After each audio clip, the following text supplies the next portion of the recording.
Oke,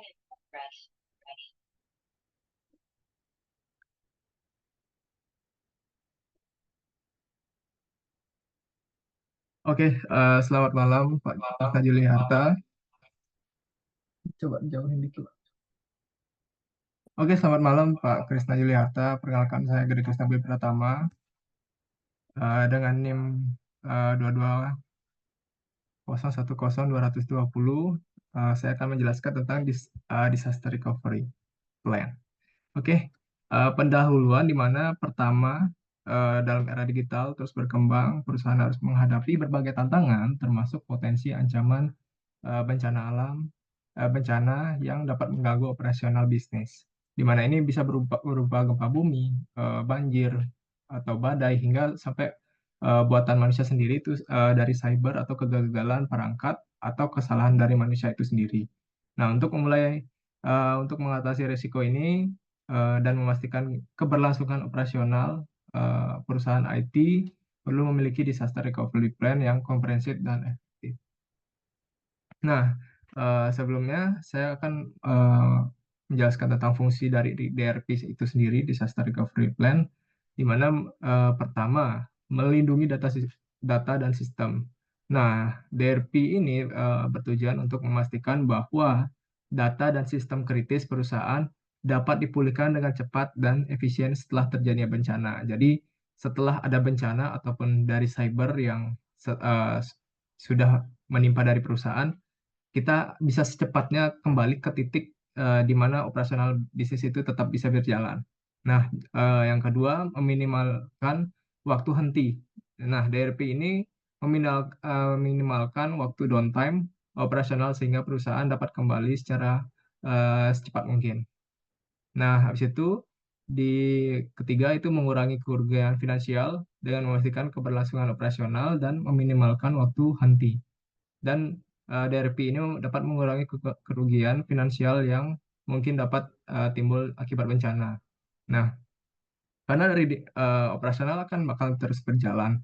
Nah, dari perusahaan pasti ketika ada waktu downtime, maka di sanalah perusahaan akan rugi.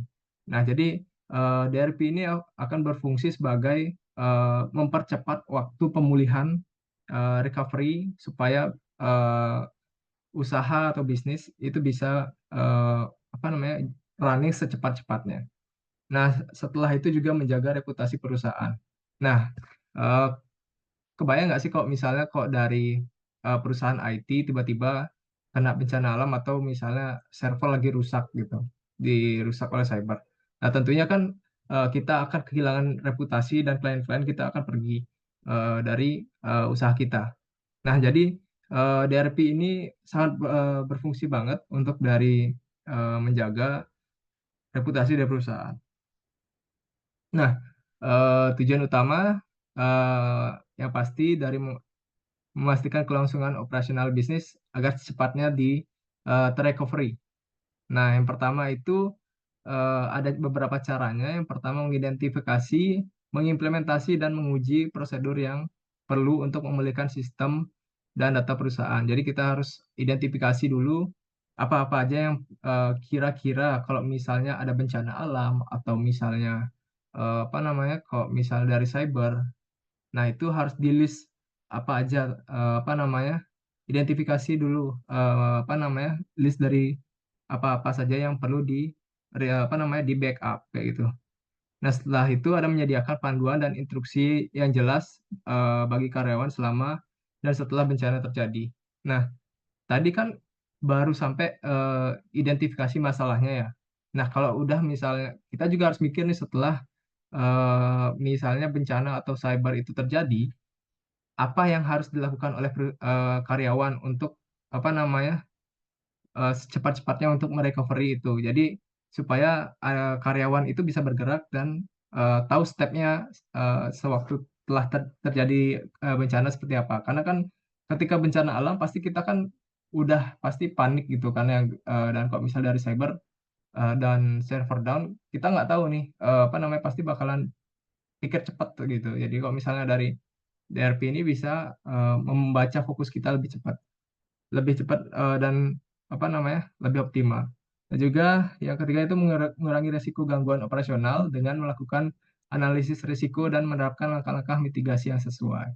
Nah, yang keempat, itu memastikan bahwa perusahaan mematuhi peraturan dan standar industri terkait manajemen risiko dan keberlangsungan bisnis. Oke, pentingnya disaster recovery plan.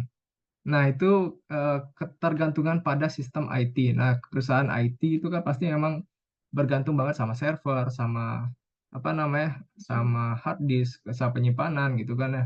Nah, jika itu misalnya jelek-jeleknya misal kebakaran gitu. Nah, kita harus tahu nih, kita harusnya nyimpan di mana gitu. Selain misalnya kita ada nyimpan di hard disk, kita harus nyimpan di mana? Ya, misalnya kita punya hard disk eksternal di lokasi yang jauh dari kantor misalnya, atau enggak punya cloud misal Google Drive yang unlimited. Nah, setelah itu ada ancaman serangan cyber dengan meningkatnya ancaman cyber serangan cyber. Memiliki DRP yang kuat adalah kunci untuk melindungi data sensitif dan sistem perusahaan dan dari potensi serangan. Nah, selanjutnya itu ada keberlanjutan bisnis, di mana DRP dapat memastikan bahwa perusahaan dapat bertahan dan melanjutkan operasional meskipun yang pada akhirnya melindungi investasi dan aset perusahaan. Oke, selanjutnya dari langkah-langkah DRP sendiri, yang pertama itu ada analisis dan dampak bisnis. Jadi mengidentifikasi ancaman, menilai dampak dari setiap ancaman. Jadi kita harus istilahnya kayak imajinasikan gitu ya. Atau misalnya dari apa, kita harus eh, liatin tuh list dulu beberapa tugas yang kita lakukan sehari-hari dengan tim. Apakah ada eh, yang bisa kita backup untuk dari ancaman sendiri gitu. Nah, selanjutnya ada menentukan tujuan pemulihan. Nah, menetapkan tujuan waktu pemulihan dan tujuan titik pemulihan untuk setiap sistem dan data kritis gitu. Nah, selanjutnya ada pengembangan strategi pemulihan, di mana mengembangkan strategi yang mencakup membackup data, pemulihan sistem, dan pengalihan operasional ke lokasi alternatif jika diperlukan. Nah, selanjutnya membuat tim pemulihan. Nah, membuat tim pemulihan ini itu nggak bisa satu divisi aja. Jadi ada harus beberapa divisi di mana finansial, ada dari IT, ada yang dari apa namanya, dari perpajakan, ada yang dari manajerial. Itu harus berdampingan satu sama lain. Karena eh, karena nggak bisa satu tanggung jawab aja. Ini karena dia tim dia gitu. Jadi semua harus di checklist atau di apa namanya, di list apa saja yang perlu di plankan gitu. Nah, selanjutnya ada dokumentasi DRP. Nah, setelah kita ngelis, pastikan itu bakalan dari satu perusahaan pasti bakalan banyak banget eh, list-list yang harus segera dipulihkan supaya bisnis itu bisa langsung jalan ketika ada bencana atau serangan cyber.